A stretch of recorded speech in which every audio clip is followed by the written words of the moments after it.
When was Sir Walter Raleigh executed? October 29th, 1618. Kim, what day of the week was that? It was a Thursday. December 9th, 1995. It was a Saturday, and this year it's a Friday. Yeah. When's your next Thanksgiving? God, I love him. I have so many things in me that you can't even guess them all. You know that. Kim Peek has one of the weirdest brains in the world. He's become a living Google. What Kim represents is the dark side of the moon. He is in love with knowledge for the sake of it. One T. He's a confounding mixture of disability and brilliance that neuroscientists are determined to understand. It's a very exciting opportunity for us to find out what makes the human brain unique. He just amazes me. The life is nothing I ever expected. I think I'd do anything for him.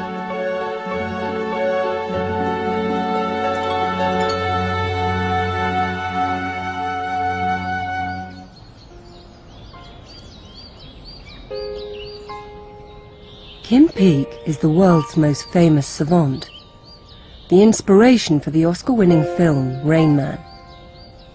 Kim was diagnosed mentally retarded at birth, but with his father Fran's unflagging support, he's developed a memory that's without equal. Rain Man's screenwriter Barry Morrow met Kim in 1984. I was absolutely flabbergasted that such a human being existed, and that I had never heard of a savant. I could not get this man, this character, out of my mind. My scheme was to create some kind of a movie in which Kim Peek would become a character. Barry introduced Kim to Dustin Hoffman when Hoffman was researching the role. Sally Dibbs, Sally. 461-0192. How did you know my phone number? How'd you know that? I said read the telephone book last night. Dibbs Sally, 461-0192. I mean, I don't have any scientific proof for this, that if you make a movie about somebody, they're going to come out of their shell.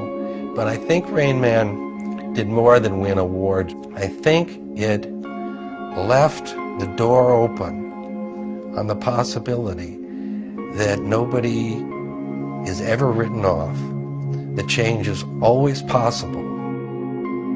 Rain Man changed Kim's life forever. Until I started being Rain Man, I couldn't look in a person's eyes. In 1951, doctors wanted to place Kim in a mental hospital called American Fork. We took him to a neurologist at 9 months of age to be examined, and the neurologist was late for a golf game and only had 5 minutes to talk to us. Sorry, Mr. Golf Game. Put him in American Fork. He said, I've read your medical history so far. He's severely mentally retarded. He will never be able to learn. He'll never be able to walk. He should be put in the institution and you forget about him. For Fran and his wife, there was no question they would raise Kim themselves at home. His condition seemed to make him an introverted child.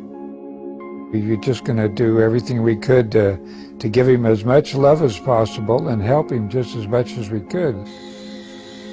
When Fran and Kim's mother parted in 1975, Fran became Kim's sole caregiver.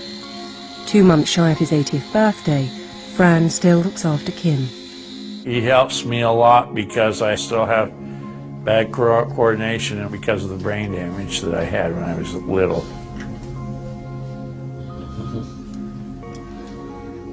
I wasn't supposed to make it past about 14, and here I am at 54, a celebrity. It wasn't until he was 37 years old when Dustin Hoffman met him that Kim could look into someone's face. Dustin Hoffman said to me, "You have to promise me one thing about this guy.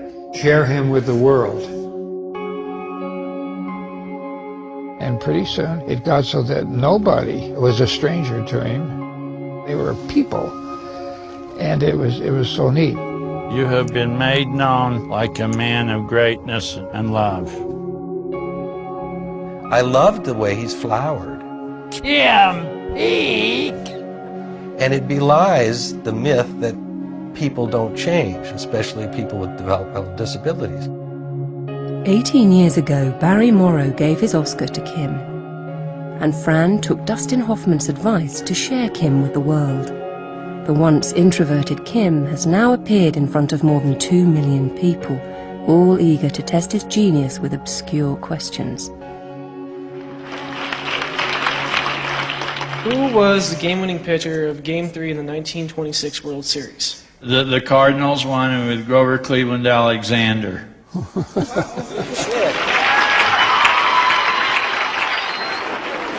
How much home runs did Babe Ruth hit? 714.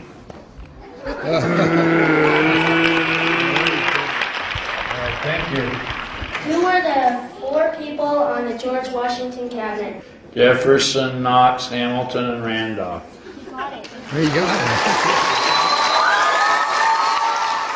Along with these displays of extraordinary ability, the Peaks preach a message about disability. You don't have to be handicapped to be different. Everybody is different. Okay, thank you. Thank you. Here we go. Kim's gifts come at a price. No, we have to go. Kim, No, on this side. Kim, we have. They're trying to keep you on the camera, and you've got to be over here to be on camera. I have to be on camera on either Right side. here, right here. Yes. Okay. Will you calm down Yes, now? I told you, either side. Okay, here they go. Like all savants, Kim is an acutely different man. Sometimes understanding Kim can be a challenge. I do it. I can't do it. That's what I'm doing. Now you're starting. Now you know it. I know it before. Fran's patience is phenomenal. Now you get it. Well, yeah.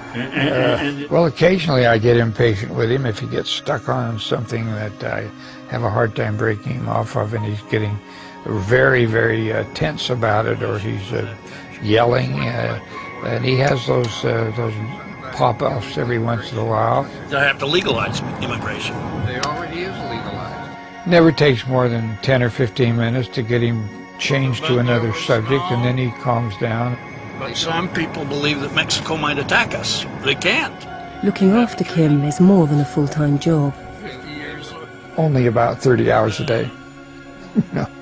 30 hours a day and 10 days a week. That's what most parents who have children with disabilities feel like. That's kind of what their schedules are. Kim knows how essential his dad is to him. My dad and I share the same shadow. This year is especially important to Kim and Fran. Things will really heat up this winter with my dad approaching 80. Only one other member of my dad's immediate family has ever reached that mark, and it's my grandma. Ooh. Which makes this year so important to us.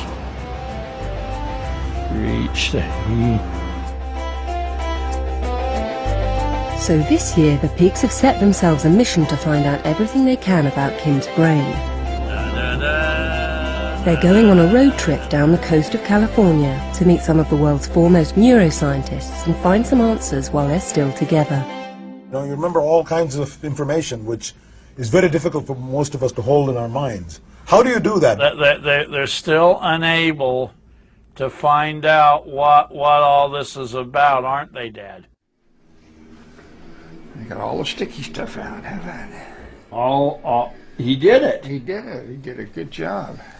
54-year-old savant Kim Peek spends all of his time in his father Fran's company. Kim is celebrated for his remarkable memory, but he needs his father's help with living everyday life. Just about anything. It was great to see those folks, all of them. The Peaks have lived in Salt Lake City, Utah all of Kim's life.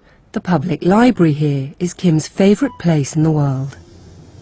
Kim devours books on anything and everything, as many as 8 in a day. He reads a page that you and I would read in 3 minutes. It takes him about 8 to 10 seconds.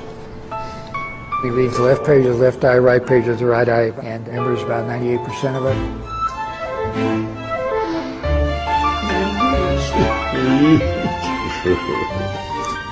He has 15 subject areas. When I explain them to people, I try to say about the only thing he can't do, he can't reason out mathematical problems. Dad, he's dragging him around me. Most savants have only one dominating interest. In 1812, Rush Taylor called Cabot Tower pops when it buzzes. Kim seems to soak up everything. Poverty sucks.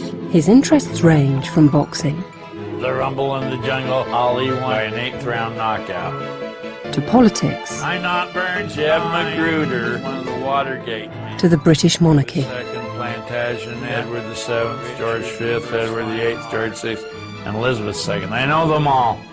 They call me a mega savant.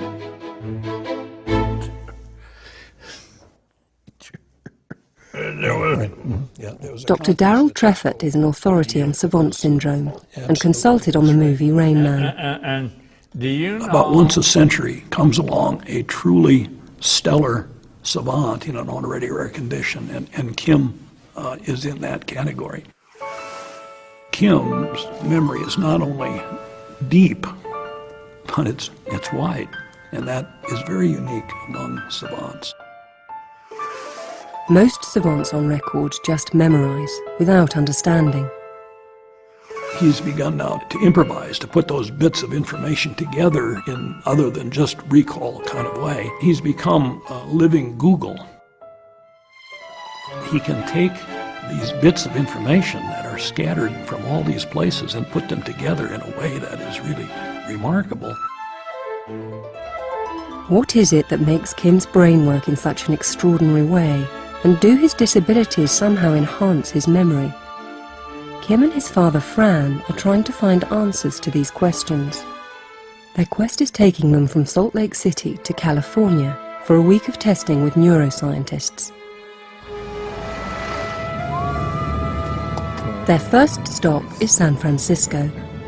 Kim's been invited to take part in a study at the University of California. Will I be a different Kim when we get back to Salt Lake? Will I be unconscious when I come out? Neurologist Elliot Scher needs to know Kim's case history. How much did he weigh when he was born?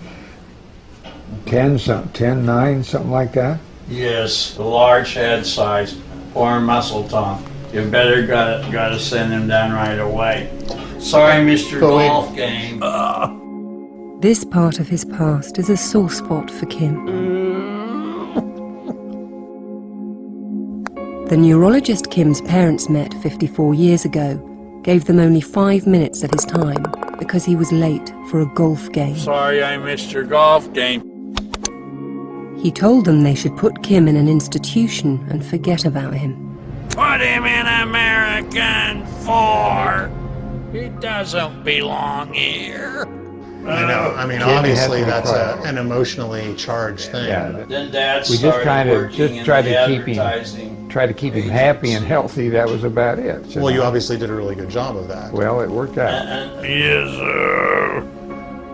Kim's parents raised him at home, and he made surprising progress. So how old was he when you started to recognize Kim's skills? When he finally became strong enough to pull the encyclopedia books off the bottom shelf in the living room. And we didn't realize he was reading them, but he memorized the first 8 volumes, which were the index volumes. So he was actually reading before he was 2?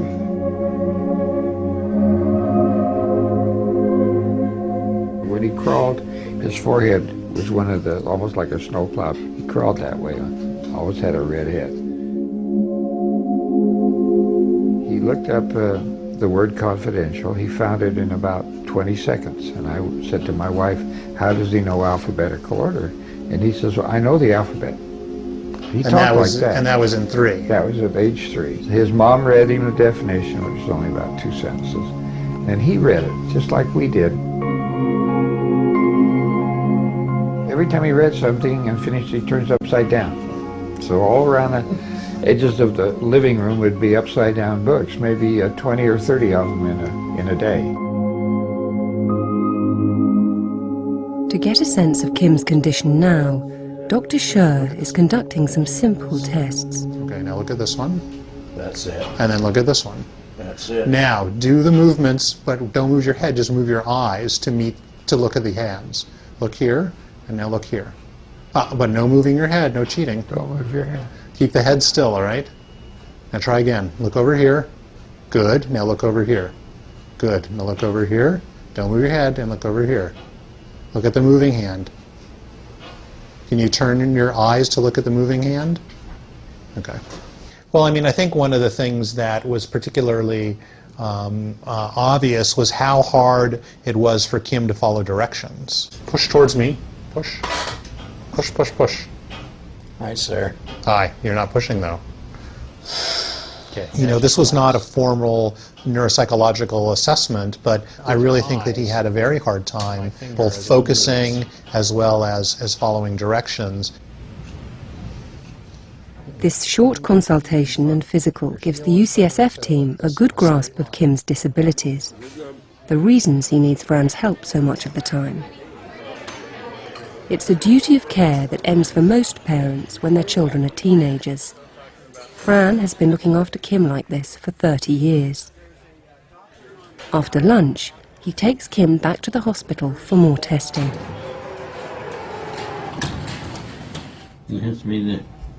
Psychologist Rita Jeremy is giving Kim a standardized intelligence test to see where he stands in relation to the norm. Ready? Yes. Okay. 7, 1, 3, 9, 4, 2, 5, 6, 8. 713-942-568. And another good lady are you. I was surprised one of the items was the digit span, which is repeating strings of numbers of increasing length. 275-862-584. And so he went on to quite long strings. And then I gave him the next part of the task, which is to repeat different strings backwards. And he also was going quite far. 7, 2, 4, 8, 5, 6. 658-427. Got to get those senior citizens out. One of the things that was kind of surprising is that occasionally when they got quite long, he would say them with maybe like an error. 563-9128. And then he would correct himself. 9812, 563-9812.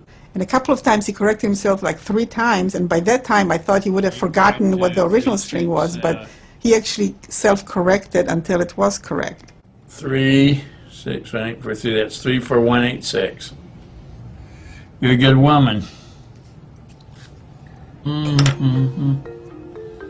Dr. Jeremy is discovering that Kim has trouble with tasks that require new thinking and for which he can't call upon facts in his memory. When he has to do things that he has to figure out something, he had great difficulty. Okay. Things that were novel were difficult. Kim's test results are wildly erratic. Yes! Dr. Jeremy is philosophical. Standardized tests have their limitations. Okay, back to business here. Often people with unusual talents or skills are never discovered because those particular skills are not tapped. And unless somebody has some inkling from observing them carefully in their natural situation, those skills would probably never be found out. It's a great thing, Ilika. like a really fine lady. Altogether, he is a very unusual profile that cannot be summed up in any single score. Good night, Irene. Because he's not a standard person. You have been a really important woman, Dr. Jeremy. Thank you very much. You've been an important person to come and visit with us here. Yes, sir. Testing done for the day, Kim and Fran have some time to see the city. Everywhere Kim goes, he shows off his savant skills. Tell him when your birthday was. Tell him when your birthday was. Especially his ability to make calendar calculations. December 9th, 1995. It was a Saturday, and this year it's a Friday. Yeah. And you'll be 65 and 2060 on a Thursday. If you're tired, go to San Francisco. Be sure to wear some flowers in your hair. If you're going to San Francisco, be sure to wear some flowers in your hair. When was your birthday? June 20th, 1923. You were born on a Tuesday, and this year it's a Monday. You were born on a Tuesday, and this year it's a Monday. Fabulous. How about that? When he was 30, what was the best picture? The greatest show on earth. The greatest show on earth when you were 30. We went along those tracks. Yeah. I'm going to turn now.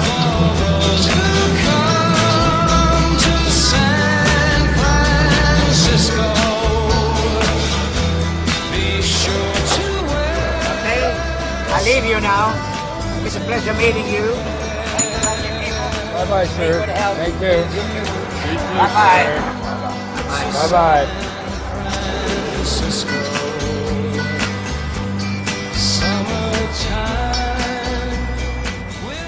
Tomorrow, Kim and Fran have another long day ahead of them at UCSF. The doctors will be looking inside Kim's head.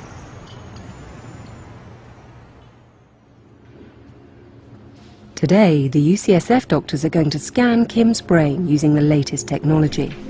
They want to find out as much as they can about how his brain is wired and just how different it is from the rest of ours. And there it is, ready to be mounted. If you need anything at all, you're going to squeeze that, okay? No one has ever looked at Kim's brain in this way before. Okay, Kim, we're going to start taking pictures. Yes, here we go. Neuroradiologist Pratik Mukherjee was among the first to apply diffusion tensor imaging to the study of human brain development, a groundbreaking new way of mapping how the brain functions. DTIs chart the motion of water molecules in the brain. This will enable the scientists to see how the network of connectors joins up the regions of Kim's brain. I love this. Kim Peek has an interesting abnormality of the brain in that he's missing the main connection between the left and right halves of the brain. The condition is called the genesis of the corpus callosum. It means Kim is missing the largest bundle of white matter that joins the two halves of the normal human brain. These are diffusion tensor images of the brain of a normal person. This large red structure here is the corpus callosum in a normal brain. And we can compare that to Kim Peek's brain. And what we see, and the first thing we notice, is that we don't see a corpus callosum. It's completely missing. Not only does Kim's brain lack the major highway between the two halves of the brain, the fibers that were meant to make that highway are traveling elsewhere in peculiar directions.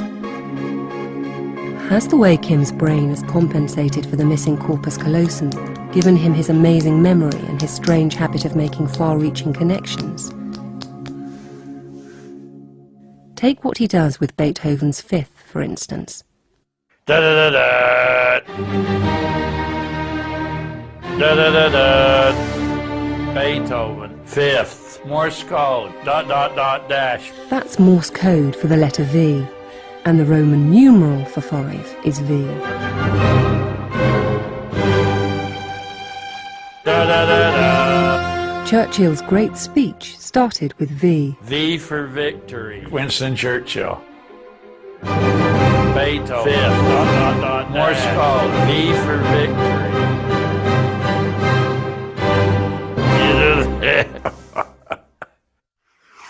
Kim Peek is a one-off.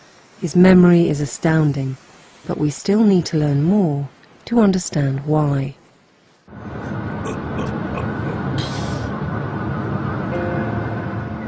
Today, Kim Peek and his father Fran are leaving San Francisco and heading south down the coast of California.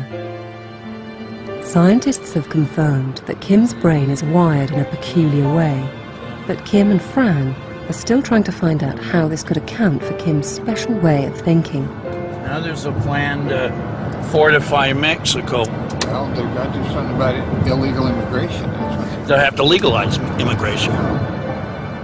There was a time when Kim kept to himself, and his uniqueness wasn't known outside his family.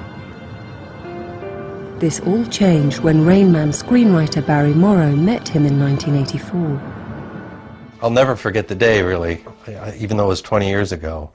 I was at a convention for something to do with developmental disabilities, and Kim's father, Fran, was the chairman of this committee. It was in Arlington, Texas. And suddenly someone tapped me on the shoulder, and I turned, and there was Kim, nose to nose, and he cocked his head and he said, "Think about yourself, Barry Morrow." And then he wandered off across the room. Think about yourself, Barry Morrow. Think about yourself, Barry Morrow. And so I said, "Oh, that's very nice." And then, pap, he's back in my face. "And you know what, Barry?" Barry says, "Where did you get this guy?" And I says, "What do you mean?" There you go. I've never met anybody like this before, and I tend to collect characters. It's my job. Kim Peek. Sports. The Rumble in the Jungle. History. Somebody stole the document and put it in the library. Music. I threw every question at him that I could think of. And Barry says, "He's really, how does he know so much?" And I said, "I was finding out that he knew so much. I didn't know that either."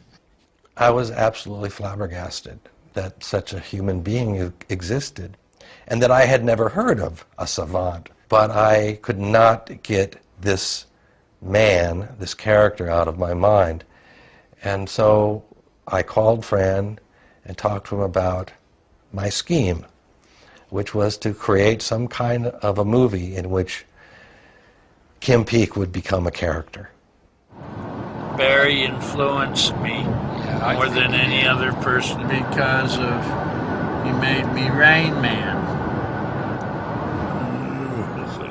I told Fran, what you have is something nobody else, maybe in the world, has. And I want you to share him with me. And I, in turn, want to share him with the world if I can figure out a story. That story became the movie Rain Man, with Dustin Hoffman playing the title role. Kim and Fran met Hoffman at the studio in Hollywood. Dustin was studying him very carefully, because Kim tends to work a room. And at one point I saw Dustin sort of walking behind Kim, using the same body language, sort of like trying him on. And everything Kim did with his hands, Dustin would do the same thing, and it was a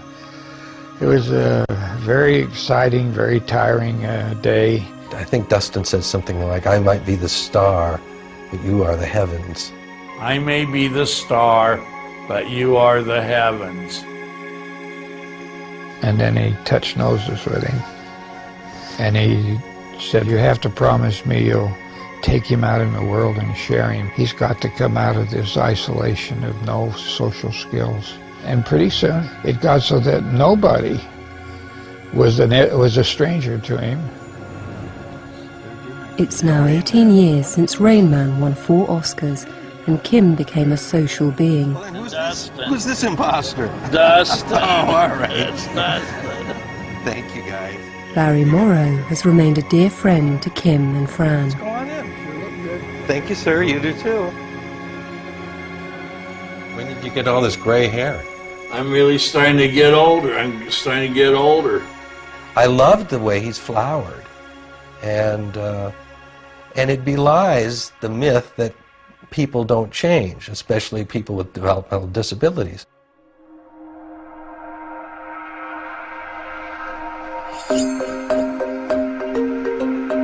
Barry has arranged a nostalgic trip to Hollywood. Kmart sucks.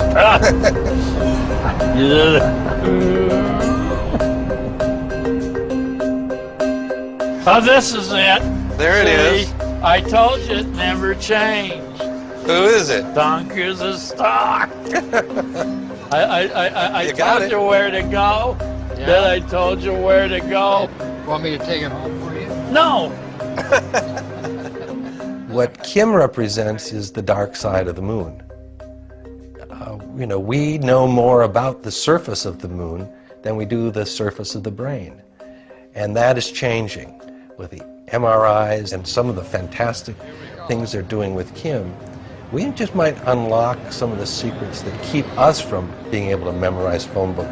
Damn it, when we need that phone number. So don't cry for me, Argentina.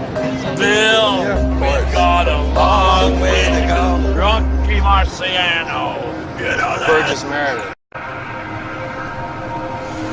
Hollywood nostalgia behind them, Kim and Fran have an appointment with Professor V.S. Ramachandran and his students at UC San Diego. Yes. They're going to test the idea that there's an intrinsic relationship between Kim's disability and his extraordinary memory. See, in science, what you often want is a litmus test. One simple experiment that'll nail it down. A long-standing theory is that savants are not capable of the conceptual thinking that most of us do all the time. We sift through the information we encounter. It's a process Rama calls conceptual encoding. Kim doesn't appear to do this sifting. Don't say anything to me. Don't say anything. Please don't say anything, okay? Hold the jack. Graduate student Shai is about to give Kim a list of words, most of which will be conceptually related to the concept sweet. Shai will never say the word sweet. Ready? Sour. Sour. Candy. Candy. Sugar. Sugar. You Bitter. are my wonder girl, Archie. First, listen to them. Good. Good. Taste. Taste. Tooth. Gold tooth. Nice. That's right. Yeah, Chocolate. chocolate. Heart. Heart. Cake. Cake. Tart. Tart. Pie. Pie. It's all the same list, right? Yes, sir. After a few minutes, Shai will see what Kim can remember. Bitter. Bitter is. Candy. Candy is. Tooth. Gold tooth. Sweet. Sweet. Was sweet on the list? No, sweet wasn't. Sweet wasn't on the list. 98% of us would say sweet was on the list because we would have focused on the concept rather than the words themselves. Cake. Cake was. Pie. Pie was. Okay. Yeah.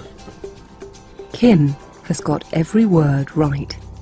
What's exciting about these results is, and what it's showing you already, is that Kim, it turns out, is not editing, censoring, and encoding the information in the same way that normal people do. And it's this lack of conceptual encoding that makes some of these savants adhere slavishly to every little detail and actually improves their memory in some respects. But of course, they're paying a price for it. Can I ask you a question? Kim can't seem to get his head around a concept as non-literal as a metaphor.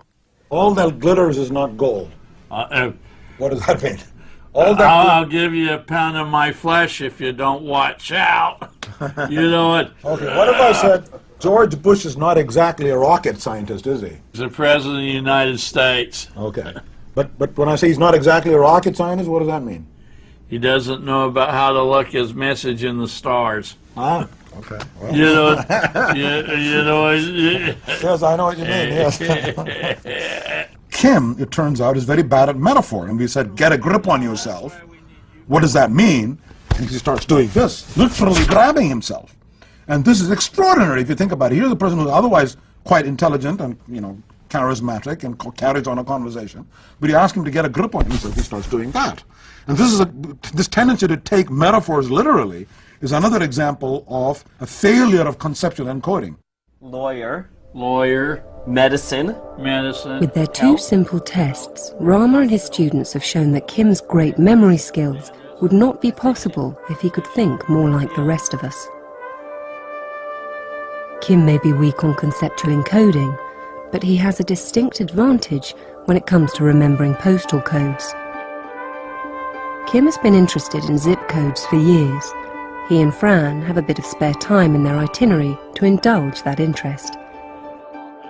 Gary Reblin works for the US Postal Service and is a zip code expert. Did you know that there are 42,000 five-digit zip codes in the United States?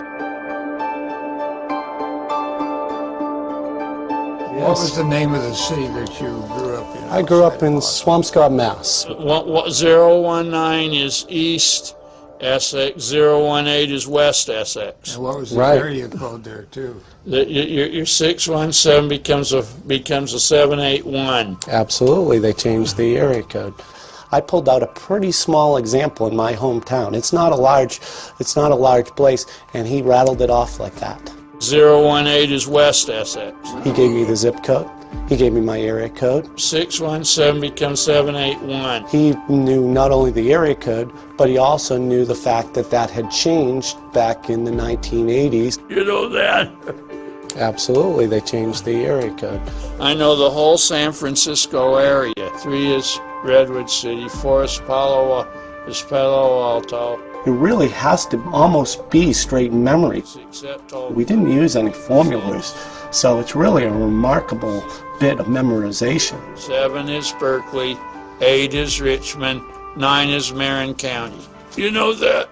By the time we enter a zip code that we're looking at, it is about 20 seconds before you get the information back to a customer, where you asked him and you had the answer in about 1. 021, 022, depending upon where you are. What's that? What's that? If only Kim were as predictable as a computer.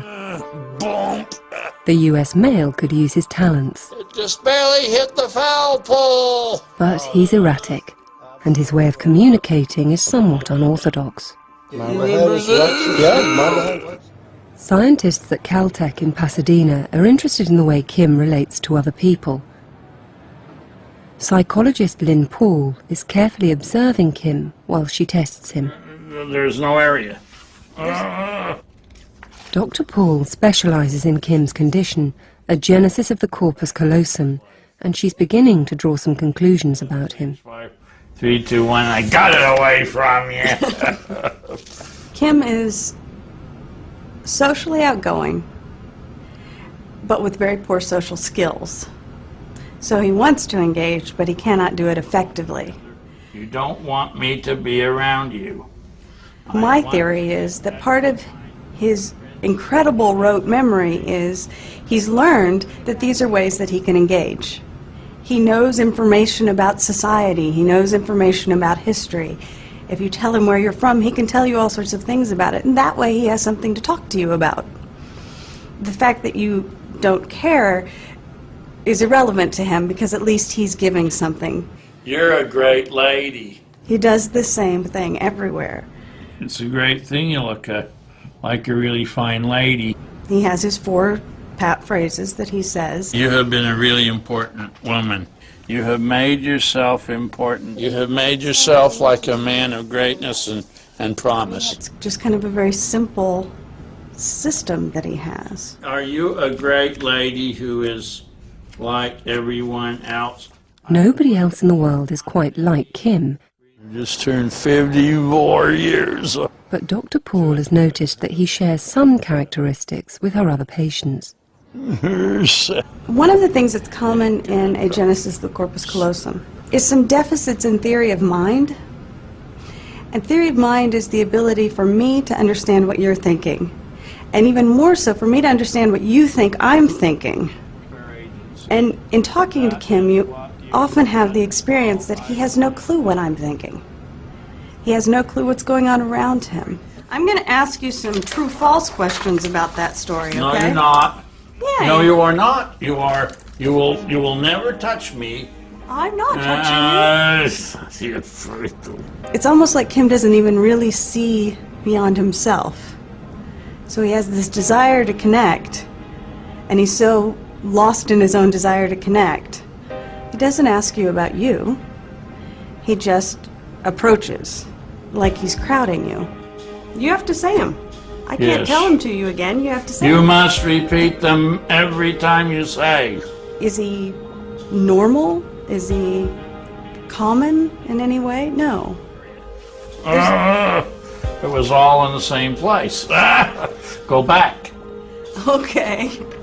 It's fairly common in individuals with agenesis of the corpus callosum that they will have some area that they know a lot of detail. Kim just has many, many areas. 1X. But does Kim know enough to make an impression on university students? Soon he'll be facing his toughest audience ever in Oxford. What's the smallest prime factor of 30,031? What is it? Kim Peek and his father Fran are about to set out on the road again. Nearly 80 years old, Fran continues to look after Kim 24 hours a day. Okay, you can sit up. Swing again, there we go. Get that. Kim's savant memory is beyond compare, but he needs Fran's help with just about everything else. Pull it down straight. Today they're travelling to the UK on their first ever trip abroad.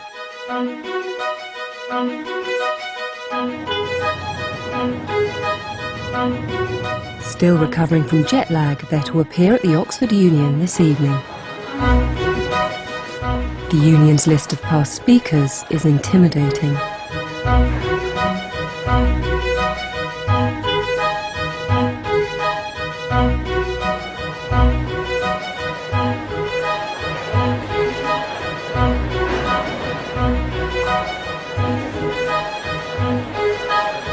Here's the rain, man.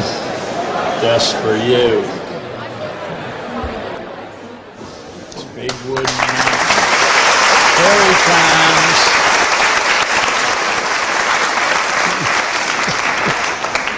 The Union Vice President starts the proceedings with a history question. When did the German U-boat sink the Lusitania? May 7th, 1915 was a Friday. That's incredible. I didn't even pronounce it right.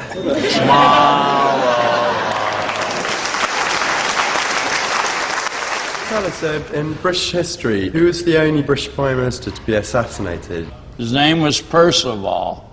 You know what date it was? I think it was sometime in the spring of 1812. Very good. Okay. The questions now take a more personal turn. Kim, are you happy? I'm happy just to look at you.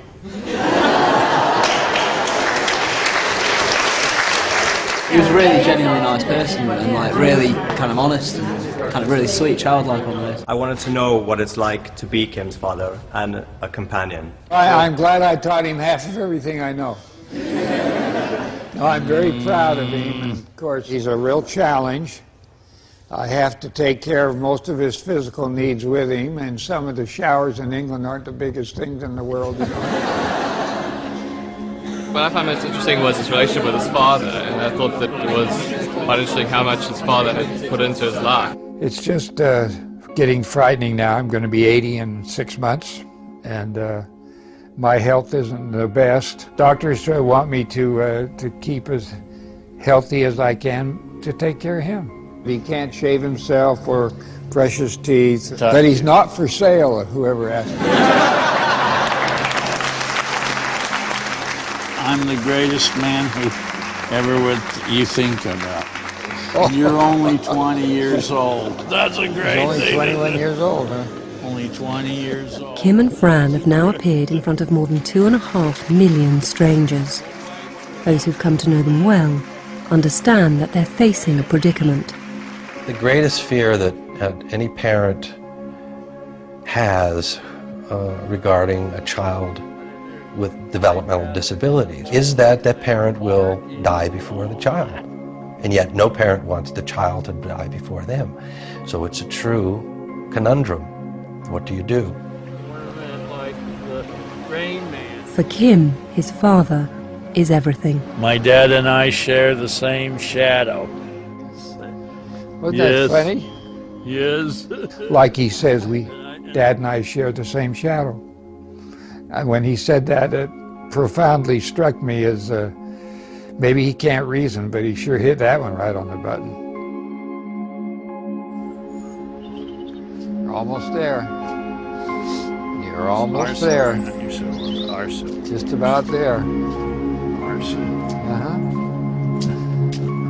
Here we go. Go right around here.